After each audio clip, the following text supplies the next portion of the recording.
السلام علیکم، نئی ویڈیو کے ساتھ آپ کی پیاری سی بہن ناہید اختر حاضر ہے۔ تو جناب آج پھر ایک اور ٹاپک پہ بنا رہی ہوں۔ ویسے تو میرا کانٹینٹ آپ کو سب کو ہی پتا ہوگا جو میری ویڈیوز دیکھتے ہیں کہ ڈیلی بلاگنگ ہے، لیکن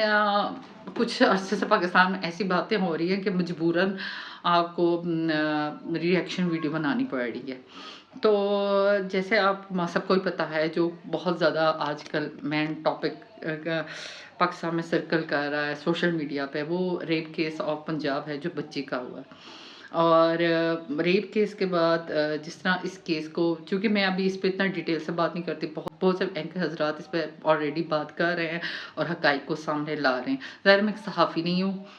ایک عام بندی ہوں جو اتنا ان بارے میں نہیں جانتی،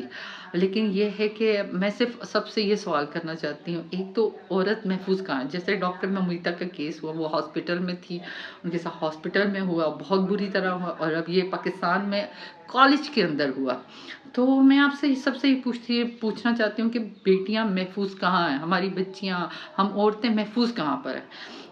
کتنے امید سے پیرنٹس پیسے جمع کرتے ہیں، یہ پیسے لگاتے ہیں اپنے بچوں کو کالج تعلیم حاصل کرنے کے لیے بھیجتے ہیں۔ اب ہوتا ہے پنجاب کالج کا اپنا ایک نام ہے، ایک ایسا ادارہ ہے جہاں پر بچے ایڈمیشن کے لیے کوشش کرتے ہیں کہ کسی نہ کسی طرح ہمارا ایڈمیشن ہو جائے، اور جب ایسے کالجوں میں کتنے امید سے پیرنٹس، آپ سوچ سکتے ہیں اگر آپ میں سے کوئی والدین دیکھ رہے ہوں گے کہ کتنی امید سے ہم اپنے بچوں کو خود سے بھیجتے ہیں کہ وہاں پر کیمرہ لگے ہوئے ہیں، کالج کا ماحول ہے، بچیاں گرلز کیمپس ہے، کو ایجوکیشن بھی نہیں ہے، تو ہماری بچیاں وہاں پر محفوظ ہو گئی۔ اور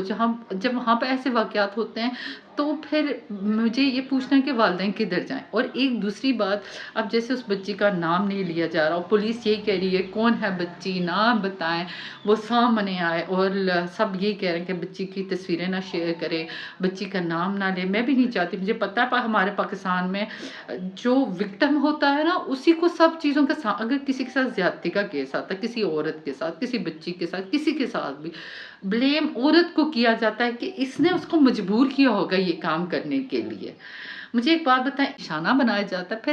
آپ معاشرہ آپ ہی کو قصوروار ٹھہرا رہا، اور وہ تا حیات جب تک وہ زندہ ہے، اگر وہ اس چیز کو، اگر وہ کچھ بھی کر لے، پھر بھی اس کو یہ سننا پڑتا ہے کہ اس کے ساتھ یہ ہوا تھا، اور یہ معاشرہ اس چیز کو بھولنے نہیں دیتا۔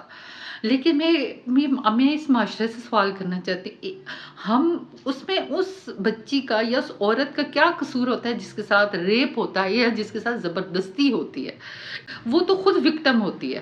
ہمارا کام ہے اس کو پکڑیں جس نے یہ کیا ہے، جو ریپسٹ ہے، اس کی ہمت کیسے ہوئی ہماری بہن بیٹیوں کو ہاتھ لگانی، اس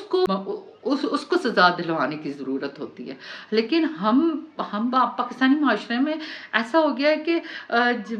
ہمیشہ قصور عورت کا ہی ہوتا ہے، ہمیشہ ٹارگٹ عورت ہی بنتی ہے، ہمیشہ عورت پہ ہی انگلی اچھالی جاتی ہے۔ اب انصاف ملنا پاکستان میں اب اتنا مشکل ہو گیا، پاور گیم پاکستان میں ٹوٹلی پاور گیم کہہ دی جاتی ہے، جس کے پاس پاور ہے اسی کا قانون ہے، اسی کی پولیس ہے، اسی کی حکومت ہے، اسی کا سب کچھ ہے۔ جس کے پاس پاور نہیں ہے وہی قصوروار ہے، پولیس بھی اسی کو پکڑتی ہے، حکومت بھی اسی کو قصوروار ٹھہراتی ہے۔ یعنی اگر آپ کے پاس یہاں پر پاور ہے تو آپ پاکستان میں خوش ہیں، ورنہ آپ نہیں خوش ہیں۔ اب اس کالج میں کیا ہوا، کالج چونکہ ہم جانتے ہیں پنجاب گروپ آف کالج کا نام ہے، ایک بڑا ادارہ ہے، اس ادارے کو چلانے والے ہیں، ان کے ٹی وی نیوز چینلز ہیں، تو ظاہر ہے ان کی پاور ہے۔ اور پاور گیم میں نے پہلے بھی کہا تھا، جیسے وہ واقعہ ہوا تھا ایکسیڈنٹ والا، اور اس طرح کے کتنے پاکستان میں واقعے ہوئے ہیں، چھپا دیے جاتے ہیں یا پھر سزا نہیں ملتی۔ آج تک آپ نے کس کو دیکھا ہے جس کو جو پاور میں نہ ہو اور سزا پاور میں ہو اور اس کو سزا ملی ہو؟ آج تک آپ مجھے ایک کیس اٹھا کے بتا دیں ایسا جس میں کسی کو سزا ملی ہو؟ اور یہ تو اتنا بڑا کیس ہے، اس میں تو پورا کہہ رہے ہیں جی کوئی ہے ہی نہیں ہے جس کا ریپ کیا ہوگا۔ کیا آپ مجھے بتائیں، آپ اس بات کو مان سکتے ہیں کہ سوشل میڈیا کو خبر کو لے کے اسٹوڈنٹ اتنے پروٹیسٹ کر رہے ہیں اور بچیوں کو رومز میں بند کیا جا رہا ہے، کالج کے روم